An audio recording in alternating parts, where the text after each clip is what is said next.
Hey guys, it's Shen.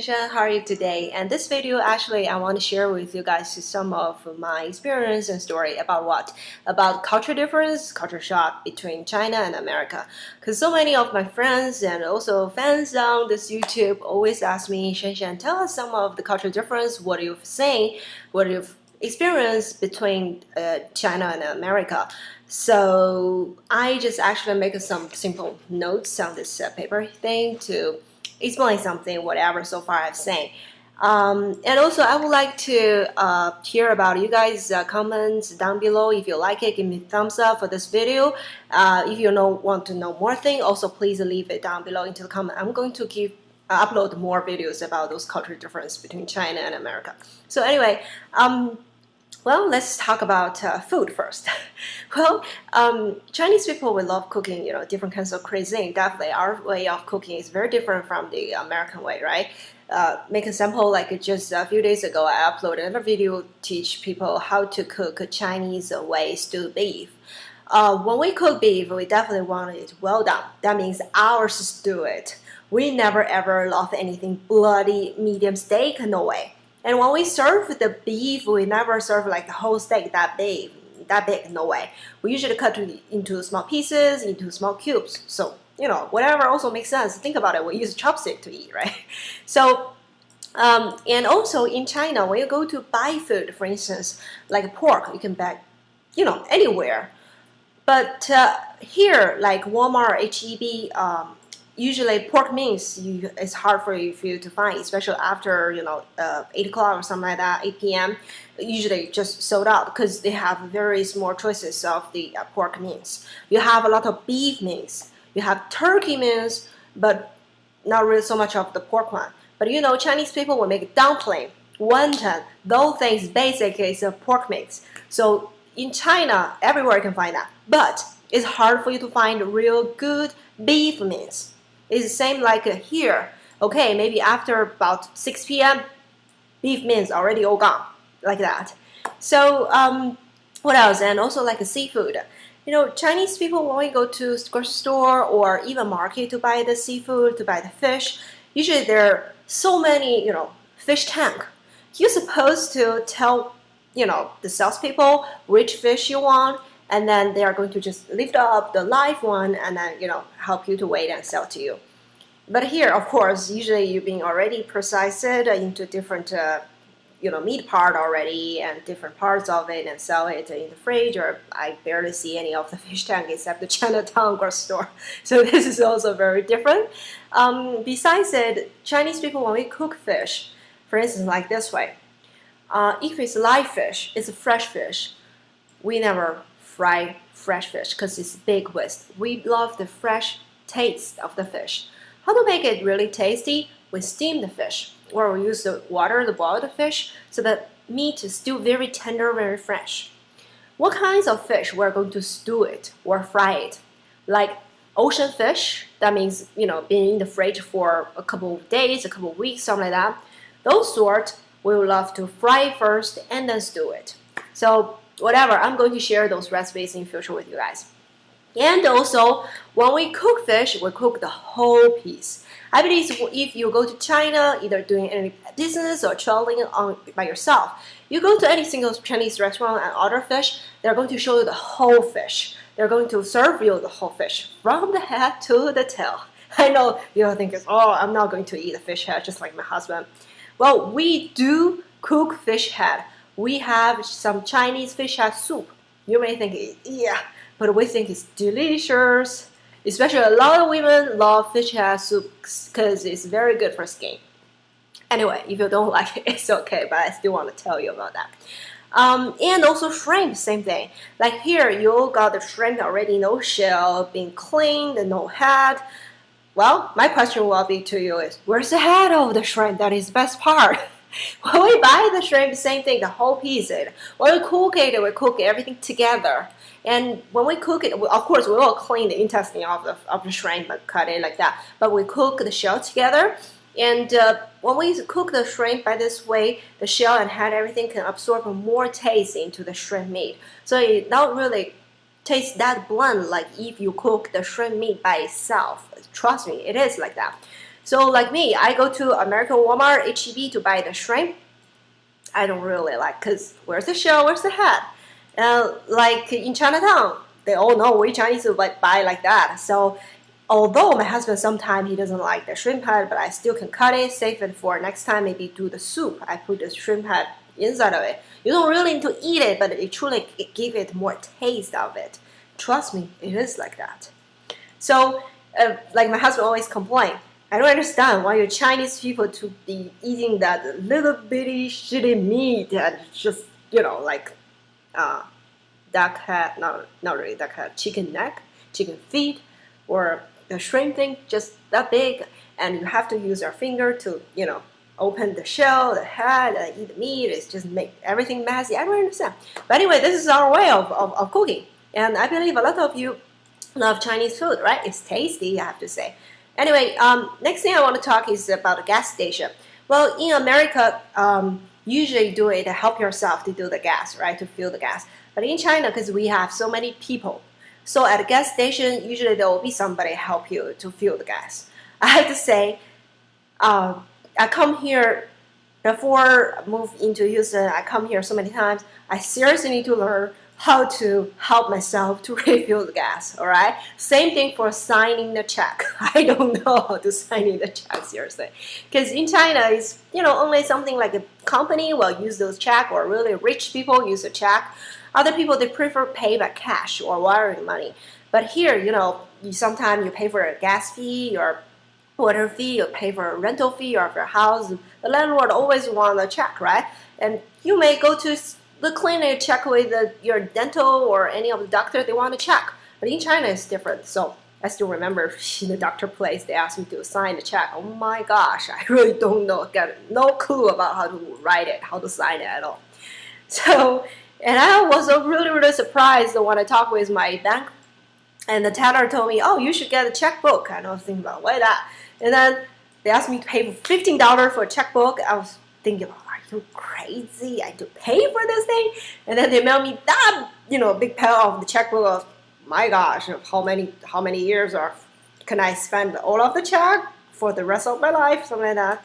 But anyway, you need to also expect that if you are trying to move to China to work or something like that. We don't really use check that much. Even when you try to cash out the check, the places you can cash out your check basically are two places. Number one, hotel. Number two, bank. Other places, they don't accept the check at all. And when you try to cash out the check, you have to be going there in person yourself, and also showing your passports or whatever. It's truly complicated. Another thing about drive-through. America, of course, everywhere drive-through. Every single restaurant drive-through, right? But in China, I have to tell you, the very first drive-through restaurant in Beijing, what is it? KFC, Kentucky Fried Chicken. But I can tell you, I've been living there for more than 30 years. I never, ever tried that drive-through KFC at all, although it's so close to my home. The thing that is, the parking place, you try to find a good parking place in China, in big cities, is horrible, it's impossible. So of course, the restaurant cannot really have a big parking lot or so many open places like here in Texas, so it's no way. The drive-through restaurant is not popular at all, and people really got confused about how to order or whatever. So this is one of the things you are not going to see in China. And also something like you want to do something like a delivery or shipment thing. Like in U.S., usually you have big car. You try to carry everything and purchase everything big, and just carry it by yourself, right? Because shipment fee from any single store to your home could be expensive, right? But in China, reverse, because we have so many people.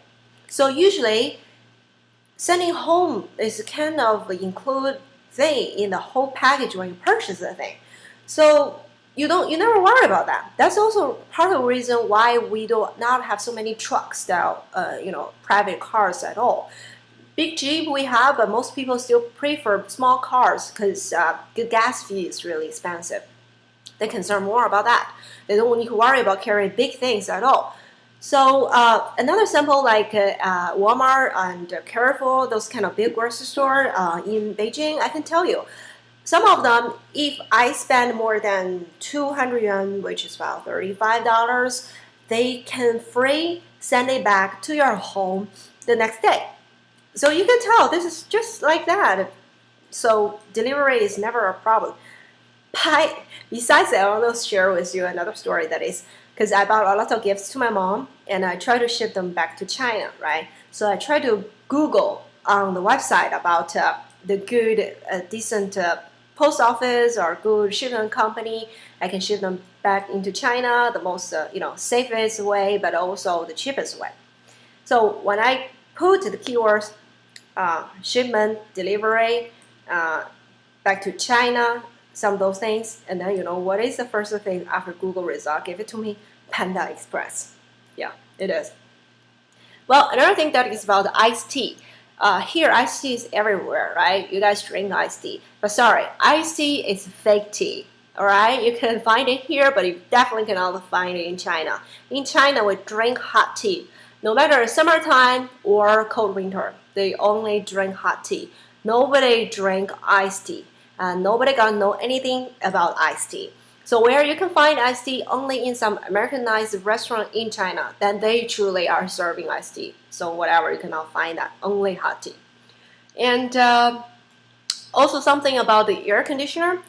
Here, like in a shopping mall, apartment, working office, your air conditioner is really strong, really cold stuff.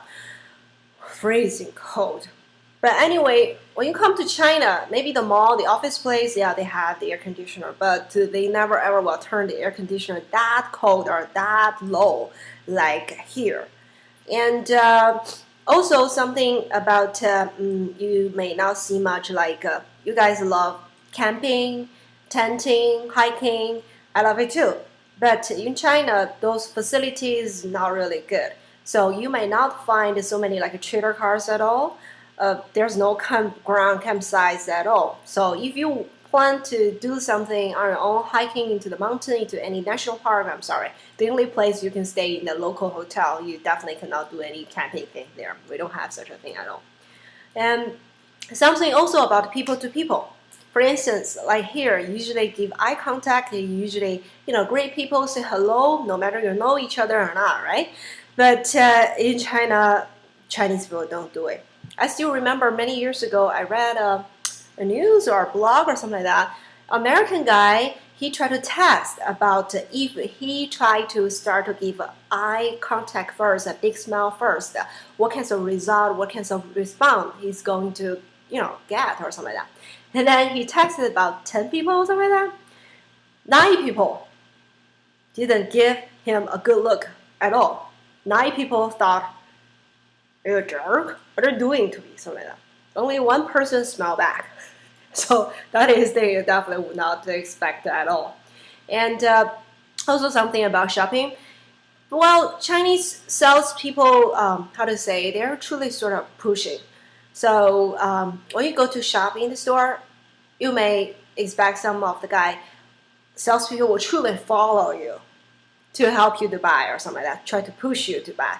So I know here is people always waiting at the store for you and ask you whatever you need, just let me know, and then give you freedom, give you your own time to enjoy the store, shopping, everything, right? But in China, it's reverse.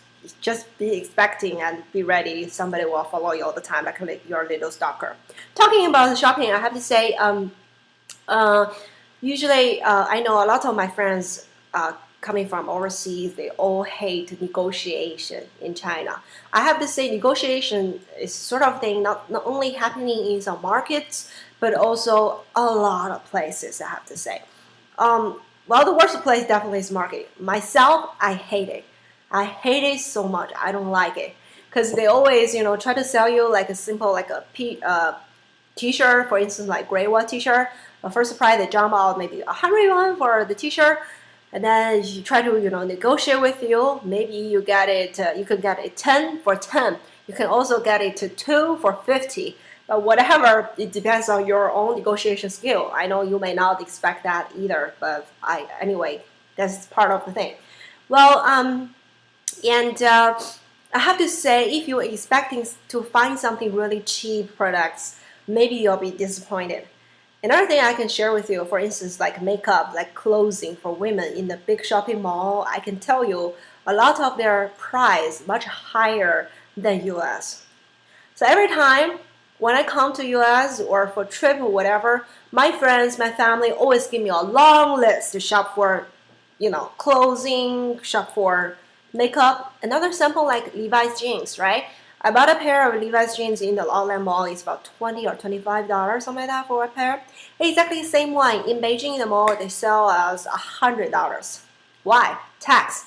Don't believe that it's tax-free in that country. Not at all. It never like America to give you the bill to show you where's the price and here tax and then the total, right? It just always show you total. Who get the money? Of course, the government.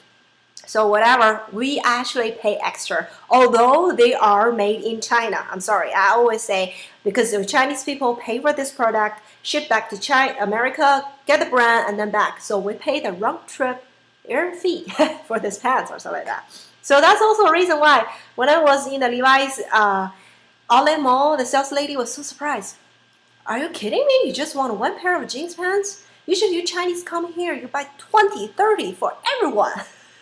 So whatever. And also makeup, another sample for you, like Clinique soap, right? The soap bar here, you only got $10 to $15, something like that. But in China, the one I pay for is about $25 to $30. Whatever. So this is some of the things I want to share with you guys for this video. I hope you enjoy my talk. No matter if you are going to travel, visiting China, or doing business, working there, or maybe just got interest about the cultural difference, I will hope you can get some things, beneficial information to you guys. I also hope you truly enjoyed it. Once again, give me a thumbs up and come to check my personal blog down below. I have more videos talking about everything. And also, please let me know what you're thinking about, what you want to know about China. So thank you for watching. Bye-bye.